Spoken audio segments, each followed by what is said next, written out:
Welcome to the show. Just this year, new rules and laws regarding insurance for your cars are in effect. Now, for some people, they've been a little tricky. But to make it clear, today we have Charles Johnson, who is Senior Manager at J.S. Johnson, to explain all the details. Welcome to the show. Thank you very much, Julian. It's a pleasure to be here with you. Yeah. And don't know if I have all of the answers, but certainly we'll have a chat with respect to the amendment to the Road Traffic Act 2024 and how it's impacting the insurance industry. Has it been difficult to actually implement it, to follow the provisions of the law? It is an adjustment. How difficult has it been to actually carry it out? Well, we are still in the process of implementing the amendments. And let me first say that the amendments, I think, is well intended.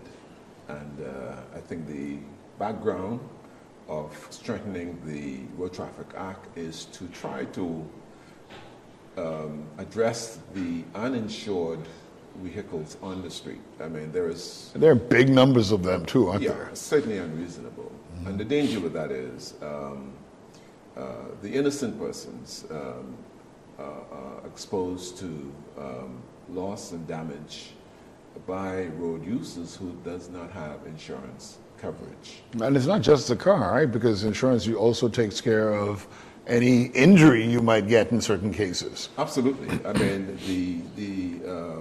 it's important that persons operating motor vehicles are insured because you have the bodily injury, exposure to pedestrians, persons using the streets, persons in other vehicles that may be injured as a result of the negligence of a road user, and of course, property damage.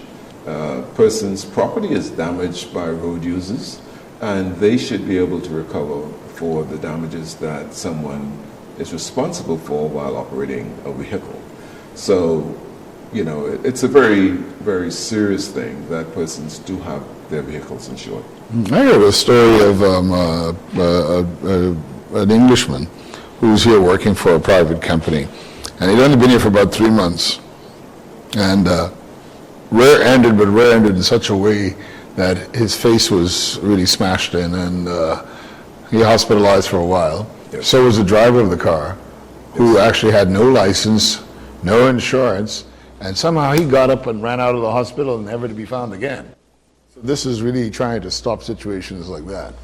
Absolutely, absolutely. I think, you know, we know that there are a growing number, an unreasonable number of persons who are operating these vehicles and does not have insurance coverage. Mm-hmm.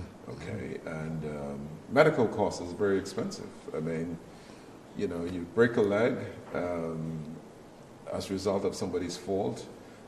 Many people cannot afford to pay for proper care to have that leg mended. Mm-hmm. And as a result, they suffer.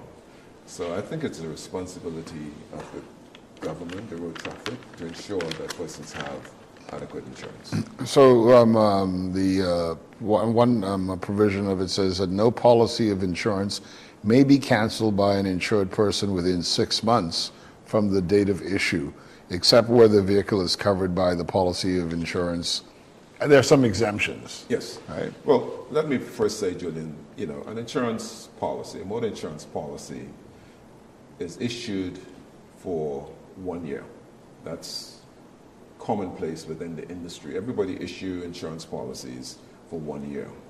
The standard motor insurance contract currently, or previously, allow persons to be able to cancel their policy with very short notice. They can just insure their vehicle today and come in the following week and says, listen, I wish to cancel my insurance policy. Why was that, though? Well, you know, that could be for any number of reasons. Sometimes persons may do it for the purpose of obtaining a certificate of insurance to get the vehicle licensed.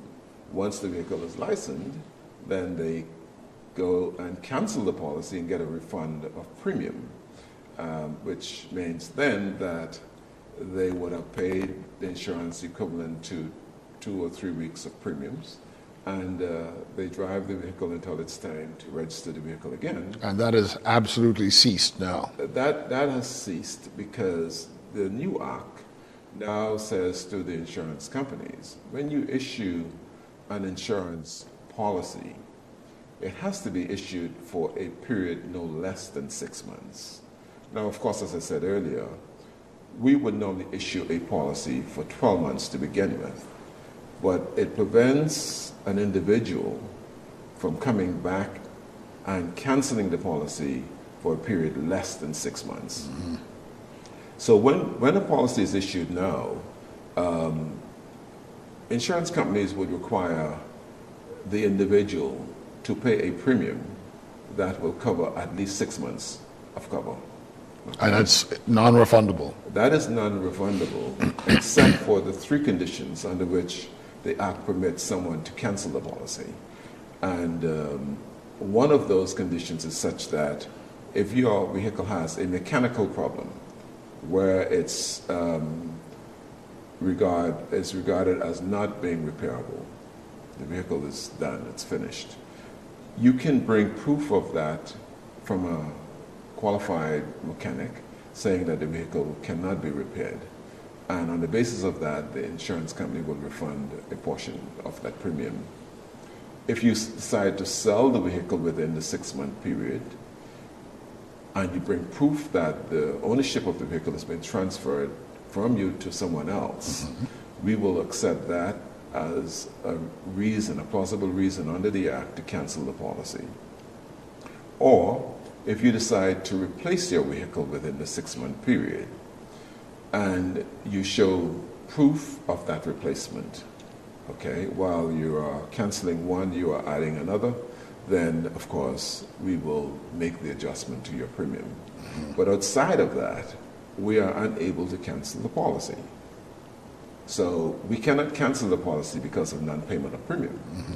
So within the 6-month period, okay, so insurance companies would be reluctant to give you payment terms or credit whereby you're paying a premium for less than 6 months. What happens if you have, and this may be an easy answer, but what happens if you have a vehicle, it becomes really pretty much immobile, yes, mechanically, whatever, and then the insurance actually comes to an end, it expires. Yes. But you hand the vehicle on to someone else who may or may not be able to fix it.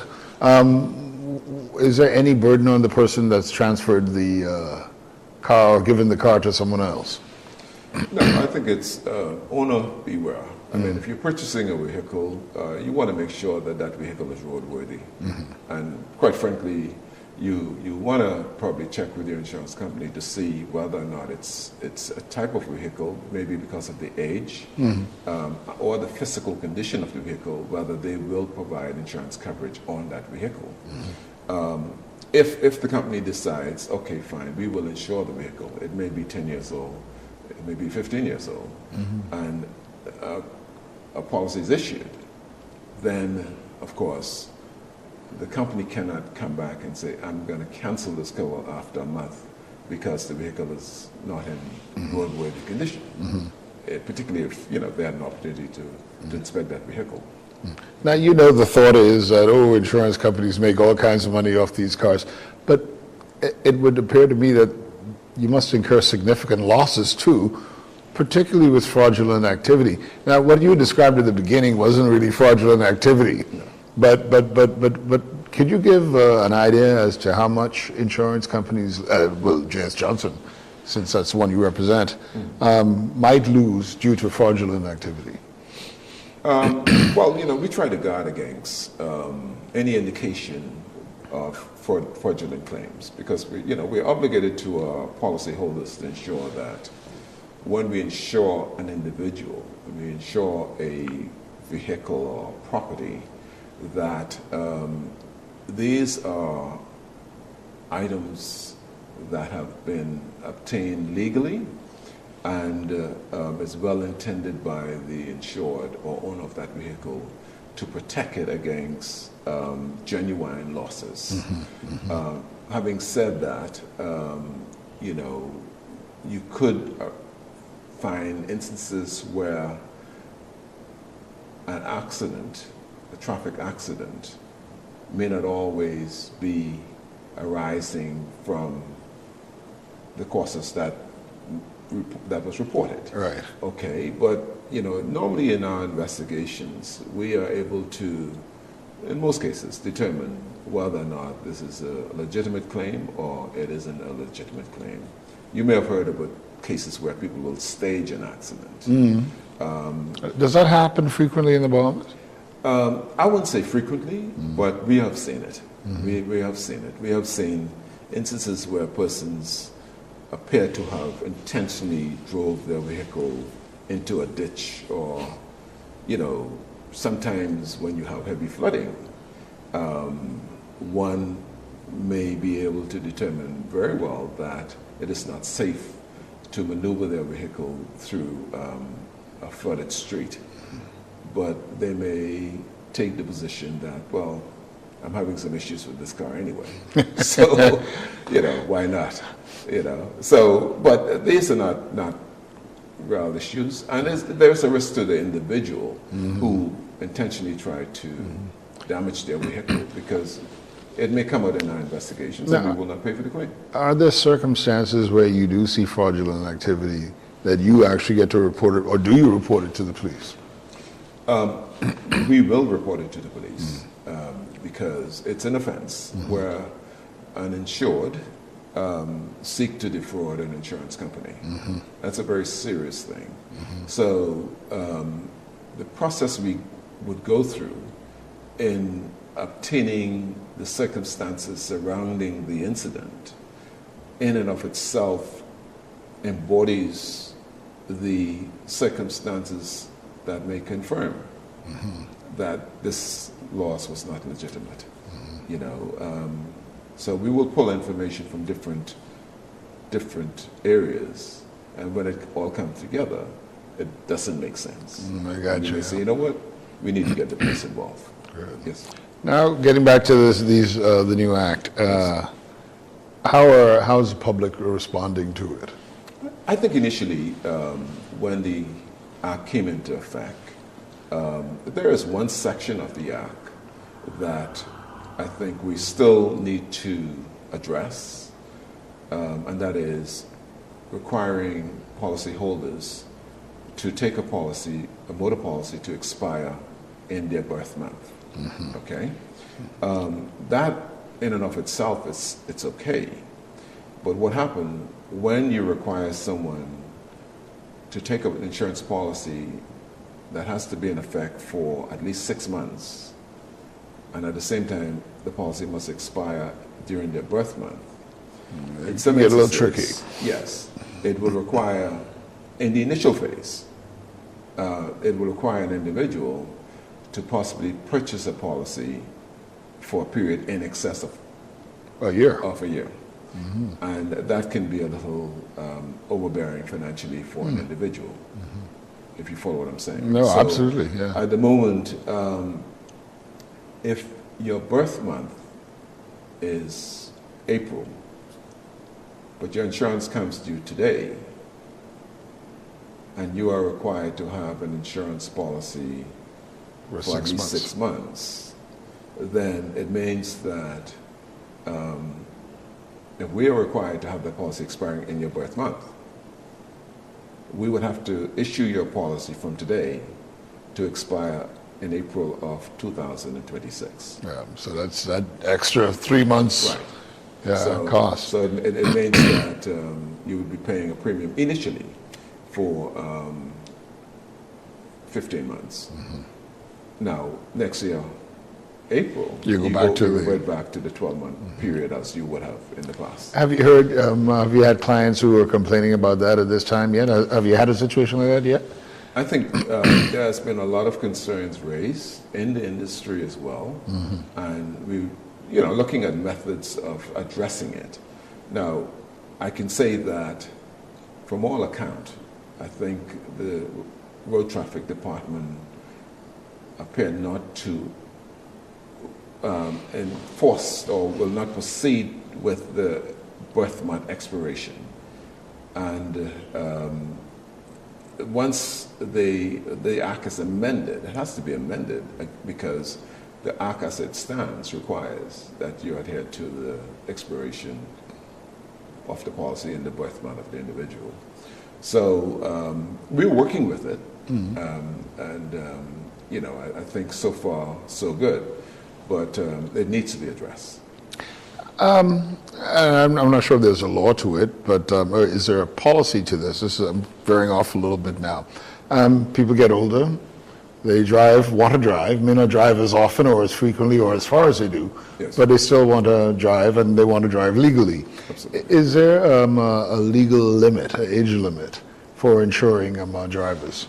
A very interesting question, and nowadays again we find that people are living longer.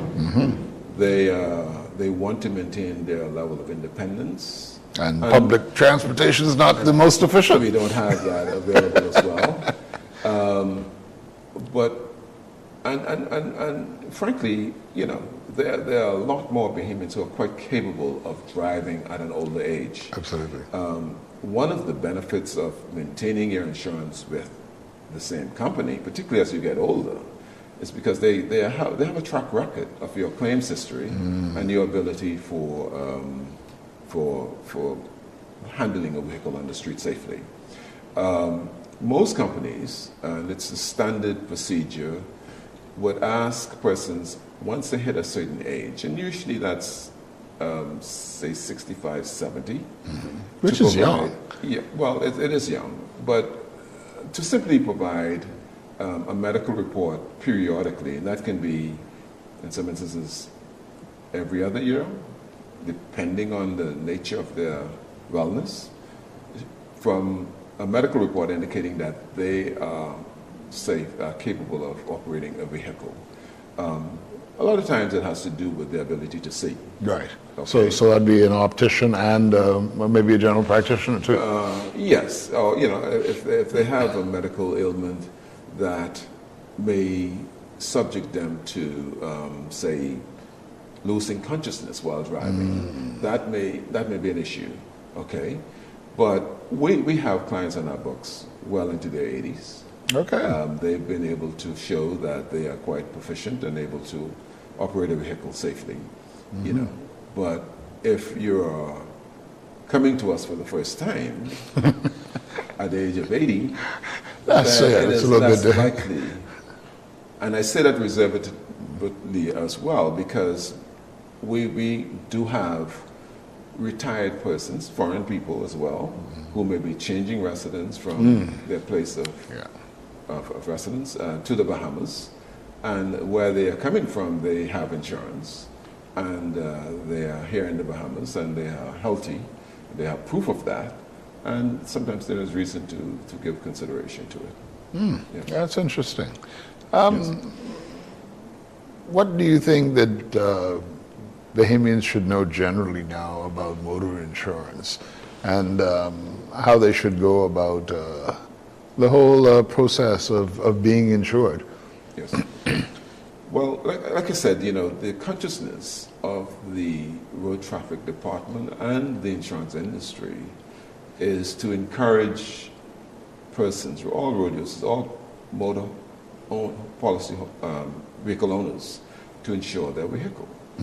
I cannot overemphasize how serious it is to operate a vehicle and doesn't have insurance coverage. And it's a very broad situation because sometimes the vehicle is insured, but the driver is not insured. Oh, okay. And not even third-party coverage or anything like that. Exactly, because a lot of the policies are issued on a named driver basis. So it means that if you own the vehicle and you have an 18-year-old son who is not insured to drive that vehicle, then do not allow that. A comprehensive would apply to... The type of cover really has nothing to do with the the authorized drivers. There is what we refer to as a driver warranty under whether it's a third party or comprehensive policy that will define who are eligible to drive the vehicle. Now, some policies may have a very broad definition where it says any driver over the age of 25 that holds a valid driver's license and may have a further stipulation of 2 years or more. So in that instance, each individual fitting that description don't have to be named, okay? And that age limit can vary slightly.